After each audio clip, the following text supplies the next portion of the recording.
In this episode, we interview Millie Gallacher, the winner of the Binnacle Boss competition. Today on the Reach Your Potential podcast, I've got with me Millie Gallacher from Unity College.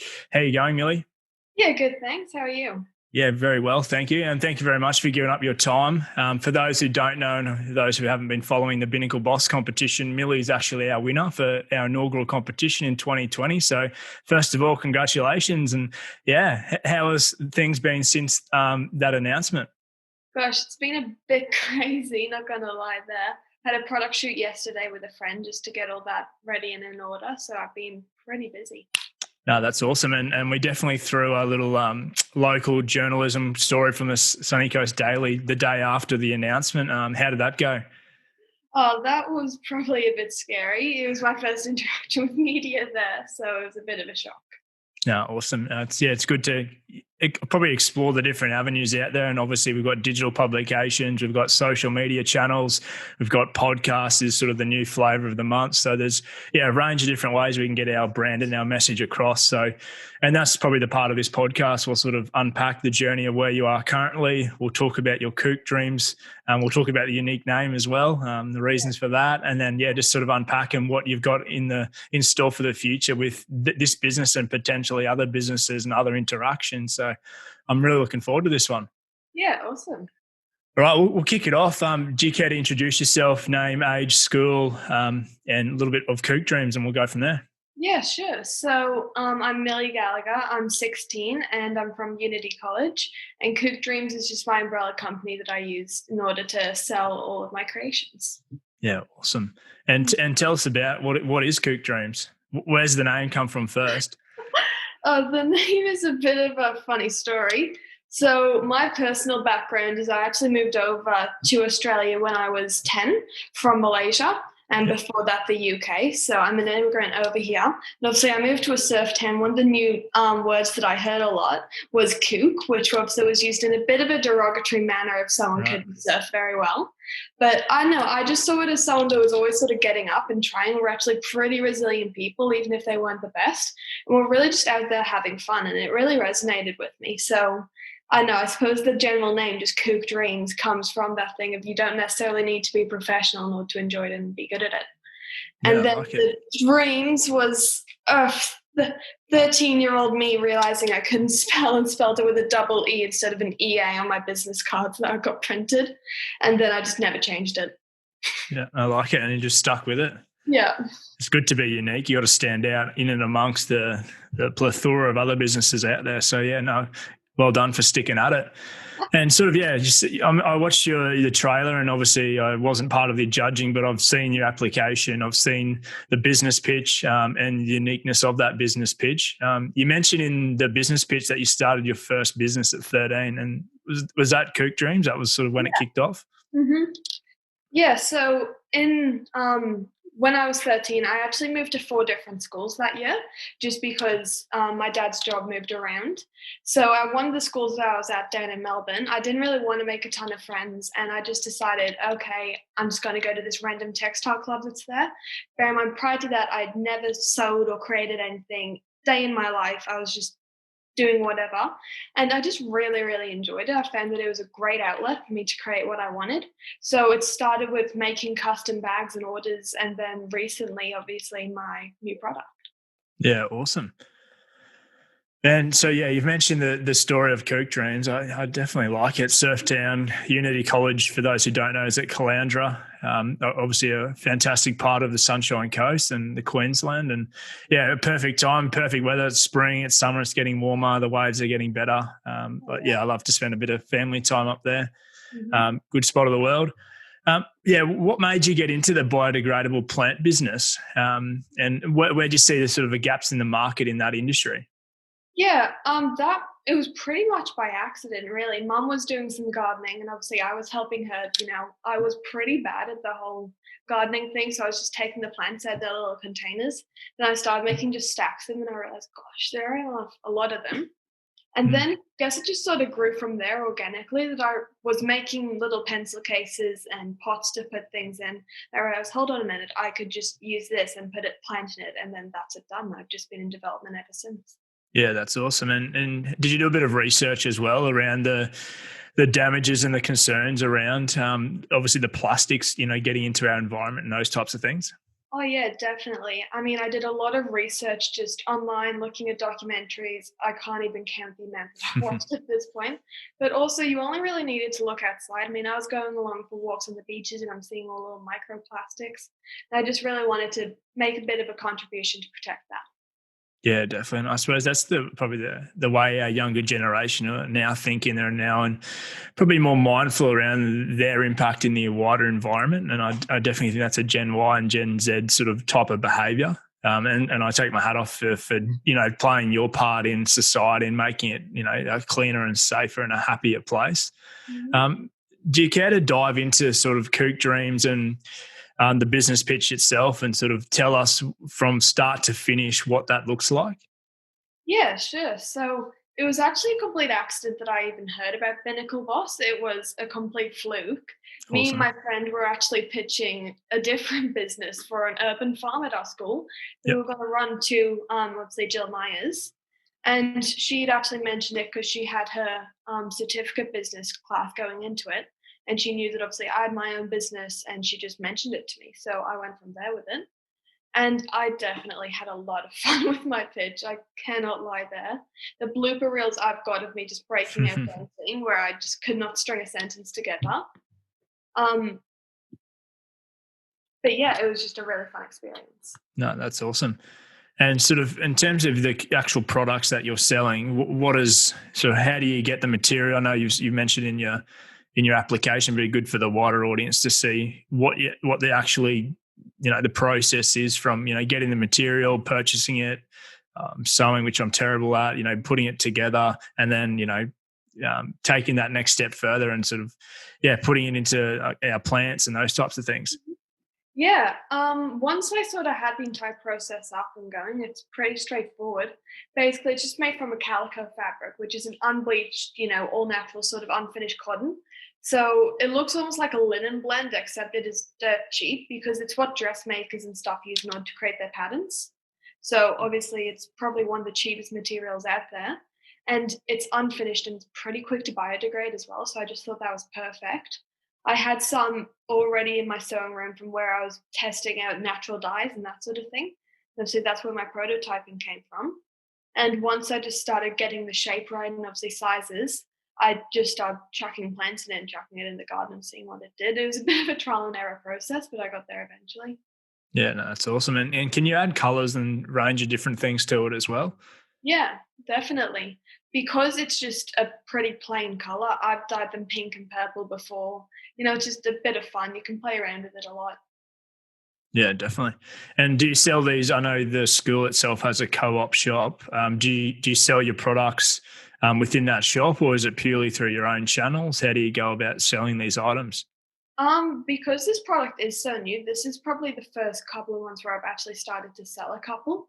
Yep. So yeah, it's been really a trial and error process. I'm trying to get them into the nurseries at the moment. I've been in contact with clients there. And then I'm in the process of building an online shop as well. So Yeah, things are happening very quickly. yeah. And any luck with local nurseries and those types of businesses? Yeah, definitely actually. I was on the phone to a couple during my lunch break at work and I was able to get 2 orders already. So just Oh, over. that's awesome. Mhm. And sort of what price per unit would you charge one of these biodegradable pot plants at? Yeah, obviously it depends on the sizes because I've got ones that are literally like as big as my pinky, and then I've got ones that'll probably fit like a tree in them. Yep. So it'll vary from there. But I said a medium one. It only cost me like 10 cents to make when I was first starting out. So Yep. And what's your resale? What do you sell them at? usually about $1 or $1.50, and then Yep. obviously I change that for bulk orders and things. Yeah, so you offer discounts and those things for the quantity of order. No, that's really exciting. And do you envision to sort of undertake any further studies post school to further, obviously, to support your business, or is this sort of a side business? What's sort of your own learning journey look like for the next couple of years? Whether it's still Kook Dreams is still kicking or other ventures. Yeah, I mean, um, I've been in school for what feels like my entire life at this point. I feel like I'm a 40-year-old still in year 11. Yeah. So I just sort of want to get out of school and see the world and obviously explore my business before I look at university or TAFE or anything like that. So don't really have any plans in that regard, but I'm definitely looking at growing my business. Yeah, no, it's exciting. And you mentioned there you're in year 11. Are you going to come back again next year and be a part of the competition and with pitching us a new business idea or? I would definitely love to, but depends on what comes up and what I can come up with since then. Yeah, for sure. And you never know. There might be any further additional products maybe added to the online store as well. So I know there's plenty of opportunities out there. And Definitely. I think from my experience, the ability to network is a really important skill. So if you can obviously, go through a range of different channels, possibly, leveraging the school as a marketplace, you've got teachers, you've got parents, you've got your own Unity College community, you've got the wider Calandra community, you've got social media, there's a range of different networks out there. It's a matter of just, building your brand awareness, getting it out there, creating your social presence, by the sounds of it, you started taking photos, doing stuff, building an online shop. Yeah. Things are no doubt busy. Now you're going to get into the actual business aspect. So you've got the product. Now you've got to go and then market it and bring it to life, which Yeah, is the other exactly. exciting part. Mhm. Yeah, definitely. I was talking to a friend the other day. I've got a product now and I've been in development of it for like a year or two now. So I know that it works. I just need to actually build a brand and obviously get a client base. So it was all easier in my head when I started. Yeah, no, definitely. And sometimes I know I found it's good to write down the journey. And this is the first sort of mentoring session, I suppose, or part of the podcast series anyway. But we'll get you lined up with a range of our judges and hopefully you'll learn a couple of things off each of the judges. I know you've got a session there with Fuse Agency. So the CEO there, Samantha Brooks, who will definitely give you some advice around marketing, advertising, brand awareness. She's got a quite extensive PR background. So that's where the Sunny Coast Daily interview came from. So there's a range of network opportunities. We'll hook you up with a finance session and a business strategy session with Brad Bueller, another one of our judges.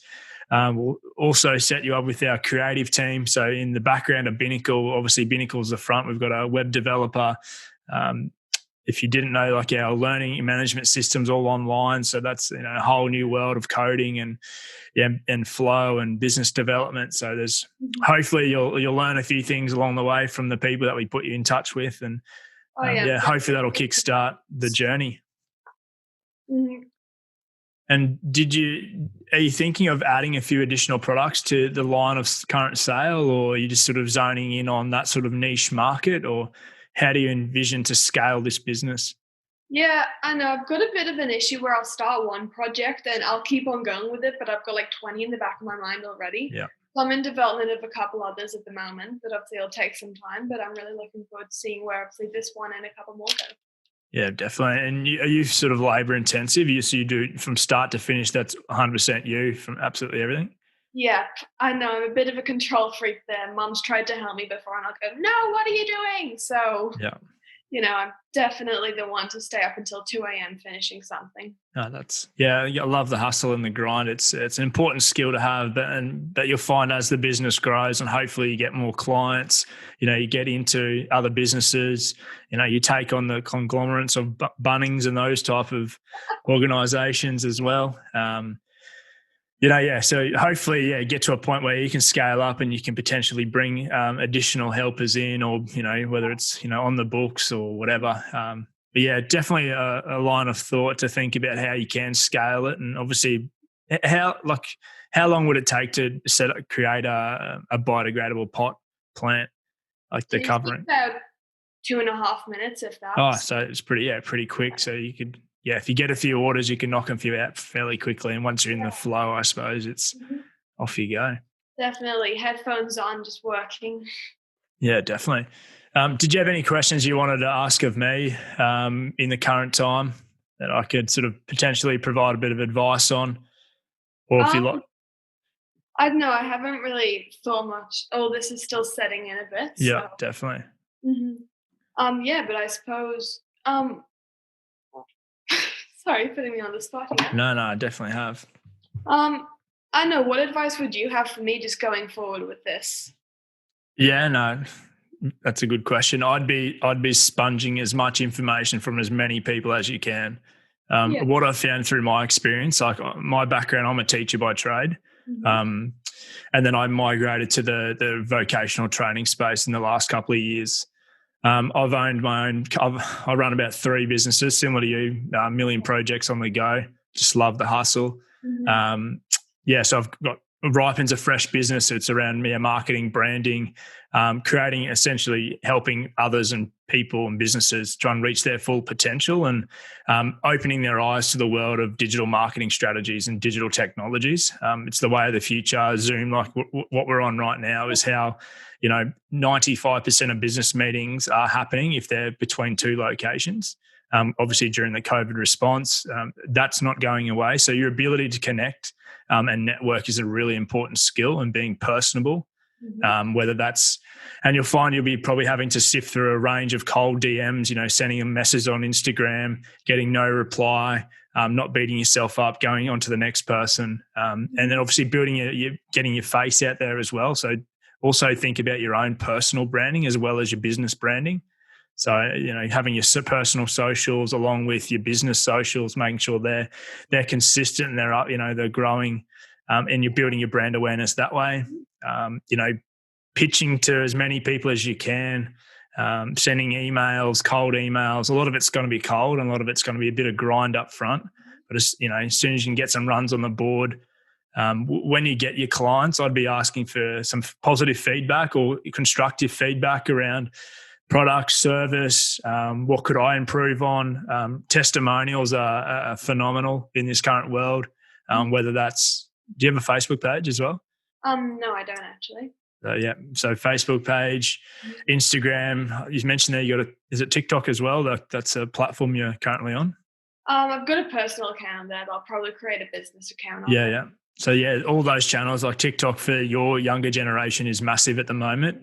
You look at Instagram's like that wow factor, like everything's a little bit glorified, I suppose. On Instagram, it's all very pretty. It's all what's the right word here? It's dolled up. It's sort of filtered. It's it's dialing up your images, so you've got the best quality images. And there's a series of apps out there you can use to just sharpen up the quality of images. Engaging in photography, by the sounds of it, you've got a friend there who can provide that assistance. Yeah, that all just helps grow. And then just trying to build your email list.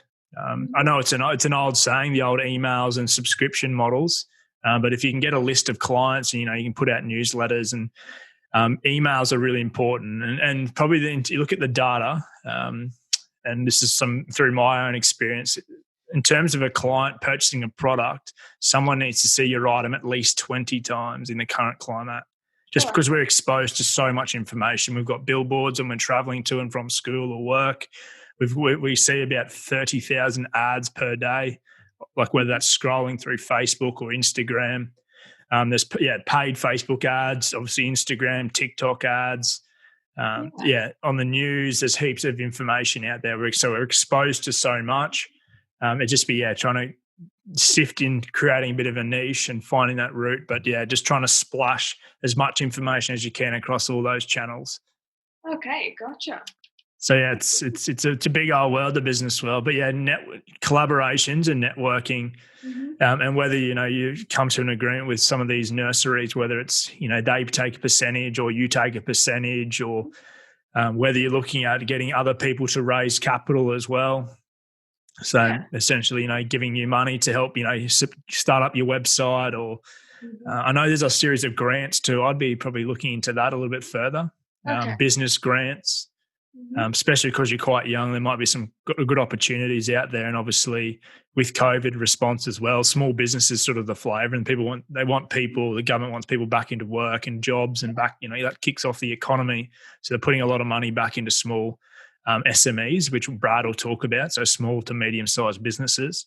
Yeah. So possibly explore what grants are out there. Probably a question for him he'd probably be able to tell you from a business standpoint. If 2 takeaways would be networking, collaboration, just growing your social and face-to-face presence. Okay, perfect. Thank you. But yeah, it's a fun old world, the old business world, and you'll just go with ideas and just see where they go, because sometimes you just don't know. And Yeah. then you might hit a a roadblock, but you'll learn some skills along the way, which are then translatable to the next venture and then the next venture. Like, Yeah. I've had successful and unsuccessful businesses, but every skill set I've developed along the way have helped me. I'm 29 at the moment, so I've it's helped my development in all assets, whether it's teaching or now business, collaboration. I've got another, similar to you, another million projects in the back of my head that I love to kick off. I've only got 24 hours in a day, unfortunately. Yeah. But the world's your oyster. Get in, give it a crack. Another one of our Binnacle alumni says, just get your hands in the mud, effectively. Mm-hmm. Get in, try it, test it. If it doesn't work, don't beat yourself up, learn from it, move on to the next opportunity, because there will be a stack of them. Yeah. Okay. Thank you. No worries at all. But yeah, thank you very much for your time. It's great to hear the journey, and I only wish the best for you. And hopefully we can see you back on Binnacle Boss, and hopefully we can catch up in person. I intend to get out to the school. I manage Unity College, and we've got a number of courses through Binnacle currently operating at Unity. So it's exciting, and hopefully I can meet you one day and we can, see where you've come from and see where the journey's at currently. So thank you very much for your time, Millie. Thank you.